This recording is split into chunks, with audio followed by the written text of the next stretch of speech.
Good evening friends, MKN में आपका स्वागत है। आइए चलिए देखते हैं मार्केट में आज क्या हुआ। Let's look at it. FIIs ने आज माल बेचा फिर से 4,338.94 करोड़ का, 4,338.94 करोड़ का they have sold. And DIs ने परचेज करा अगेंस्ट दैट 3,061.70 करोड़। अच्छा, मेरा एक इनपुट ले लीजिए। इस टाइम मेरे को लग रहा है कि अभी आप लोगों को अगर नहीं पता तो बता दूं, एलआईसी का आईपीओ जो है वो पोस्टपोन हो गया है, जिसकी बहुत बड़ी हवा थी, जिसके बारे में कहा जा रहा था कि वो आ रहा है और बहुत बड़ा one of the largest IPO of Indian market होगा।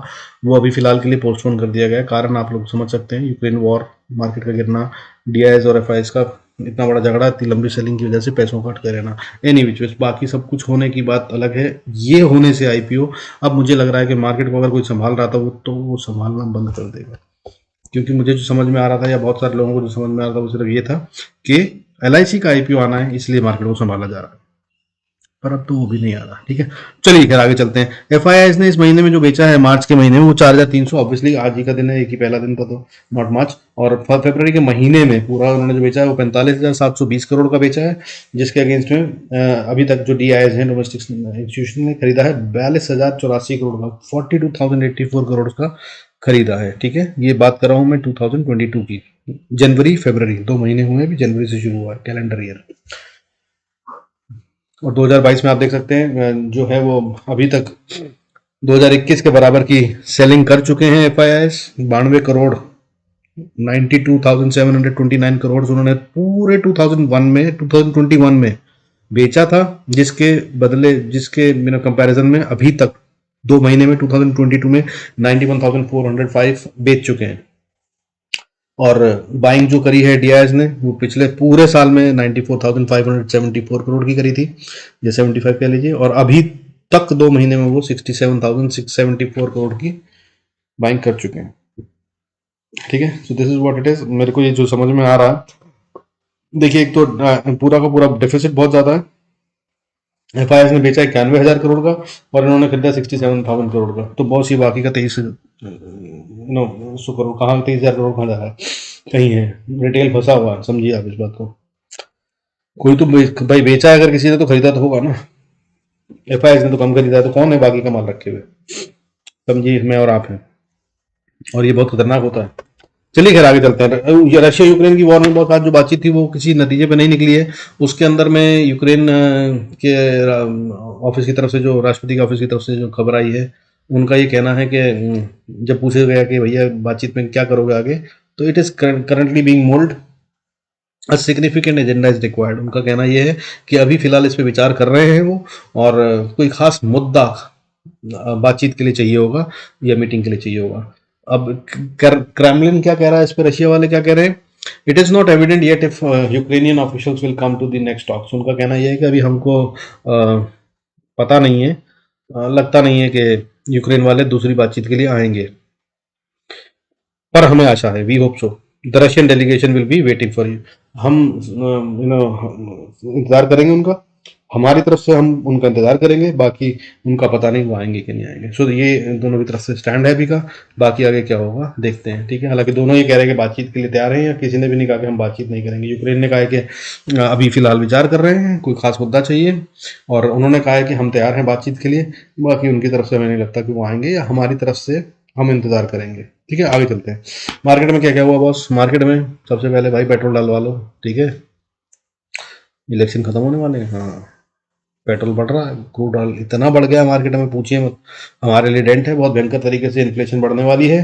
तो फिर खैर, पेट्रोल के दाम आपको पता है कितने बढ़ गए। एचपीसीएल, बीपीसीएल, आईओसी जो है, उसकी वजह से 5.7 रुपीज पर लीटर का डेंट खा रहे हैं। पर लीटर पे नुकसान हो रहा है उनको, जो बेच रहे हैं सस्ते दामों पे। तो ये बढ़ने वाले हैं, समझ लीजिए। और इलेक्शन खत्म होंगे, 7 तारीख तक हो जाएगा, जो भी वोटिंग है 7 तारीख तक खत्म हो जाएगी। 7, 8, 9, 10 को तो रिजल्ट भी आ जाएंगे। खैर, रिजल्ट से बहुत ज़्यादा फर्क नहीं है। जिस तरह का नुकसान चल रहा है, मुझे उम्मीद है 7 या 8 को पेट्रोल के रेट बढ़ जाएंगे, तो अपने टैंक तो फिल करवा लीजिए। और अच्छे खासे बढ़ेंगे, मेरे हिसाब से 9-10 रुपये तो कम से कम बढ़ना चाहिए। और जिस रफ्तार से क्रूड बढ़ रहा है, अगर ये बढ़ता रहा तो 10 रुपये के ऊपर भी दाम बढ़ सकते हैं। ठीक है, चलिए आगे चलते हैं। दीपक पारेख साहब ने एचडीएफसी एर्गो से एज अ चेयरमैन, जो एग्जीक्यूटिव नॉन एग्जीक्यूटिव चेयरमैन थे, उन्होंने रिजाइन कर दिया है, और उनके बदले में नॉमिनेट किया गया के मिस्त्री को। ये भी एक अच्छा नाम है। पर दीपक पारेख साहब जो है जाने जाते हैं एचडीएफसी एर्गो को पैदा करने, पालने, पोसने, बड़ा करने के लिए इनके ही दम से ये कंपनी चल रही थी, इनसे ही पहचान थी। हालांकि के मिस्त्री बहुत बड़ा नाम है, बहुत अच्छे, ये भी छोटे आदमी नहीं है, छोटे नहीं समझे जाते। देखिए आगे क्या होता है, बट इस शेयर पे नजर रख सकते हैं, कुछ मूवमेंट जरूर होगा। ओके, वेदांता ने 13 रुपए का डिविडेंड अनाउंस करा है। इसकी रिकॉर्ड डेट 10 तारीख है, यानी कि 10 तारीख को जिसके डीमैट अकाउंट में डिलीवरी होगी वेदांता के शेयरों की, उनको 13 रुपए का डिविडेंड मिलेगा। मूवमेंट आएगा तो मेरे ख्याल से 9 तारीख तक ये शेयर बढ़ेगा और 10 तारीख को गिर सकता है। ऐसा आमतौर पर होता है। अभी वॉर का सीन है, देख सकते हैं आप, चाहे तो ट्रेड कर लीजिएगा। बाकी क्या होता है वो देख लीजिए। अच्छा, सरकार ने क्या कहा है कि उन्होंने कोल इंडिया के लिए, जो मैंने आपको 2 दिन पहले खबर दी थी कि कोल इंडिया अपनी नॉन ऑपरेटिव माइंस को, जो उनकी बंद पड़ी हुई माइने हैं जिनको उनके हिसाब से उन्होंने एग्जॉस्ट कर दिया है, उनको प्राइवेट सेक्टर को ऑक्शन में देगा। तो वो उन्होंने आज कर दिया। उस ऑक्शन के अंदर क्या हुआ है कि 26 लोगों ने मतलब शामिल हुए, उसमें से 21 लोगों ने, 21 कंपनियों ने, ठीक है, बिड लगा दी है, दे दिया है। कितनी माइंस इन क्वेश्चन है? 11 माइंस। 11 माइंस को खरीदने के लिए 21 बिड्स जो हैं उनको रिसीव हो गई हैं, और बिड्स जो रिसीव हुई हैं उनमें जेएसडब्ल्यू और जिंदल स्टील की भी बिड्स हैं। तो अच्छा चल रहा है, कोई ना कोई तो ले ही लेगा सरकार, किसी भी तरह से देना चाहे, विदेशी या देशी तरीके से। ठीक है, आगे चलते हैं। मैंने कल कुछ शेयर बताए थे, कुछ क्या 2 ही शेयर बताए थे जिनको बोला था कि ये बढ़ सकते हैं। कारण था कंपनी के प्रमोटर्स उनके अंदर बाइंग कर रहे थे या कुछ खेल रहे थे। ठीक है, कल बताया था 1722 रुपए पे, आज क्लोज हुआ है 1735 रुपए पे। इसमें मैंने कहा था कि वो प्लेज कर रहे हैं, अभी किस लिए कर रहे हैं वो समझिएगा। ये बढ़ भी सकता है और घट भी सकता है। ठीक है, आज इसने दिया है 37 रुपए का प्रॉफिट, कल से आज की बाइंग में। ठीक है, और बढ़िया चला है। मैं अभी भी कह रहा हूँ कि इसको होल्ड किया जा सकता है। इसके चार्ट को देखने के बाद जो टेक्निकल्स बन के आ रहे हैं उसके मुताबिक 1680 का स्टॉप लॉस लगाकर 1900, 2000 और 2100 के टारगेट के लिए इसको खरीदा जा सकता है। 1 से 3 महीने में, मैक्सिमम 6 महीने में ये आपको ये रिटर्न देता नजर आएगा, और इससे ज्यादा भी दे सकता है शायद। और बहुत अच्छा शेयर है जनता फार्मा, कंपनी बहुत स्ट्रांग है, फंडामेंटली भी सब कुछ अच्छा है। अगर इसका ट्रैक रिकॉर्ड देखेंगे आप मंथली चार्ट पे, तो आपको पता चलेगा कि ये असल में कभी गिरता ही नहीं है। ठीक है, चलिए फिर आगे चलते हैं। दूसरा शेयर बताया था मैंने, एनओसीआईएल कंपनी प्रमोटर ग्रुप जो है, उन्होंने प्लेज किए थे शेयर अपने 1.58 लाख शेयर ऑन 23 फरवरी, ये भी कल बताया था। इस शेयर में आज क्या हुआ है, इस शेयर में जो हाई था आज का वो 218 था, यानी कि 6.3% का प्रॉफिट इसने आज ही आज में दिखाया और दिया है। और अभी ये बंद हुआ है 211 पे, यानी कि लगभग कितना, 3%, 2.5%, 2.8%। ठीक है, तो 2.8% के करीब की गेन के साथ बंद हुआ है। और आप देख सकते हैं मार्केट देखिए जैसे चल रही है, उस हिसाब से अजंता फार्मा भी और एनओसीएल भी। मैं कहता रहा हूँ कि आप रख लीजिए, बट स्टॉप लॉस पे बहुत गौर फरमाइएगा, अपने स्टॉप लॉस ट्रिक रखिएगा, फंसिएगा नहीं। ठीक है, तो जो भी खरीदे प्लीज बी वेरी कॉशियस, और अपने फाइनेंशियल एडवाइजर से पहले पूछ ले। यहाँ पर दी गई राय जो है वो कंप्लीटली मेरी जाती राय है।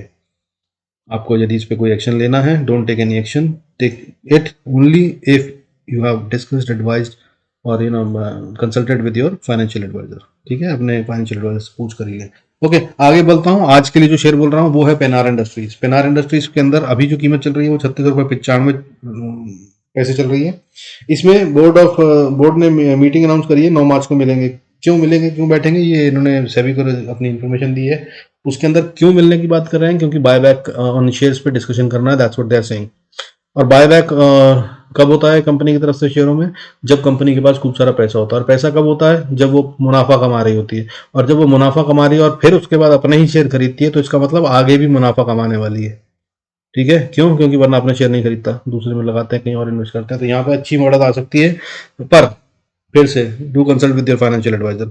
मेरे हिसाब से इसको खरीदा जा सकता है जब जब ये गिरे। मैं नहीं कह रहा हूँ अभी 39, 36 रुपये, 37 रुपये पे खरीद लीजिए, बट जब जब ये गिरे तब तब आप इसको खरीद सकते हैं। ठीक है, स्टॉप लॉस लगा लीजिएगा 30 रुपए का। मान लीजिए आपने पहला 37 रुपए पे खरीदा, फिर 35 पे खरीदा, फिर 33 पे खरीदा, फिर 31 पे खरीदा, जो भी कर रहे हैं। लेकिन अगर ये 30 के नीचे क्लोजिंग दे देता है, एक दिन बंद हो जाता है, तो अगले दिन जो प्राइस मिले उससे इसमें से निकल जाइएगा। नहीं तो ऊपर की तरफ ये 37, 39, 41 तक तो जा ही रहा है अभी बहुत जल्दी। और अगर मार्केट साथ दिया तो ये 46 रुपए, 54 रुपए, 57 रुपए तक जा सकता है। 37 रुपए से 57 रुपए मतलब लगभग 20 रुपए का प्रॉफिट। 20 रुपए और 36 रुपए का शेयर, मतलब आप समझ सकते हैं अच्छा खासा प्रॉफिट है। मैं 30, 40, 50% तक की बात कर रहा हूँ। तो मगर ये ऐसा आएगा कि नहीं आएगा मैं ऐसा नहीं कह रहा हूँ। Please be very cautious, consult your financial advisor before you take any trade. ठीक है, इसके बाद अपन एक आज बहुत अच्छा पैटर्न बना था एक पुट में, उसको डिस्कस कर लेते हैं। मैं आपको बता दूं, ये अच्छी लर्निंग आप ले सकते हैं। It is a 3 line strike pattern, ठीक है। ये बहुत रेयरली मिलता है, बहुत रेयरली। मगर क्या होता है वो बता देता हूँ आपको। ये देखिए, 1 2 3 ऐसे ग्रीन कैंडल्स बनती हैं ऊपर की तरफ, इसको बुलिश में माना जाता है, हालांकि ये बेरिश में भी बनता है। बट ये ऊपर जाते हुए 3 कैंडल बनती है, और चौथी कैंडल जो बनती है वो ऐसे पूरी की पूरी एनगल्फ हो जाती है, इन तीनों कैंडल को एनगल्फ कर देती है। यानी कि पूरी लेंथ यहाँ पे भी खत्म हो सकती थी ये कैंडल, यहाँ पे भी जा सकती थी, और इसके नीचे भी जा सकती थी। बट मुद्दा ये होना चाहिए कि ये 3 बनी लगातार ग्रीन वाली, और उसमें एक झटके में उसके नीचे आ गए। जब ये हो जाए तो आपको क्या करना है कि बाय कर लो, नहीं। तब ये बन गया तो अगली कैंडल, जो कंफर्मेशन कैंडल बोलता हूँ मैं। अब इसके बाद अगर ये ग्रीन कैंडल की जगह रेड कैंडल बन जाती है और इसकी लो को तोड़ देते हैं, तो बैठिए दूर, नहीं तो बॉस इसने ये ग्रीन बना दी। अब इसके अंदर अगली कैंडल में इंतजार कीजिए, जैसे ही इसके नीचे आए बाय कर लीजिए। अगर आपने यहाँ कहीं बाय करा होता, मान लीजिए 300 क्या है 50-60 के बीच में, तो ये आपको, अच्छा इस पैटर्न का मतलब क्या होता है, अगर ये किसी ऑप्शन में बने, बैंक निफ्टी की बात समझ लीजिए, तो आपको सीधा 50-60 रुपए दे देगी अगले 15-20 मिनट में, गारंटेड है। इसका मतलब ये होता है कि ये किसी ने गिराया है जानबूझकर और खरीदने के लिए। बाकी अपने वहां पे चार्ट खोलिएगा, इसके नीचे वॉल्यूम्स दिखाएगा तो आपको और बहुत अच्छे से समझ में आ जाएगा। ये पैटर्न बनता है जब 3 लाइन स्ट्राइक पैटर्न, बहुत रेयरली दिखता है, ठीक है। और बैंक निफ्टी में ढूंढेंगे नहीं मिलेगा ये भी। पर कर ये हुआ किस लिए हुआ, क्योंकि इनको कुछ माल खरीदना था, किसी को माल खरीदना था, इसलिए वो कम बेचकर जल्दी जल्दी में गिराया, और फिर उसके बाद बढ़ना शुरू होता है तो 50-60 रुपए तो झटके से मिलते हैं। इतना ही गैप रखना चाहते हैं वो, तो ये ले लीजिएगा जब भी मिले, ठीक है। 3 लाइन स्ट्राइक पैटर्न, ठीक है। जब जब मिले बिंदास कूदिएगा, ये वाली कैंडल कंफर्मेशन आने के बाद। और ज़्यादा रिस्क ले सकते हैं तो बॉस, अगर ये खास तौर पे कैंडल की क्लोजिंग जो है किसी लेवल पे हो, जैसे कि मेरे लिए ये लेवल था, एक ये लाइन जा रही है, अगर आप देखें तो ये इसके पास था, तो मैंने जैसे ही इंतजार कर रहा था कि इसके पार जाए तो हो, मैंने यहाँ पे कहीं एंट्री ले ली थी, और मैंने यहाँ पे कहीं पे बुक करा है पहला वाला ट्रेड, ठीक है। अच्छा प्रॉफिट दिया उसने।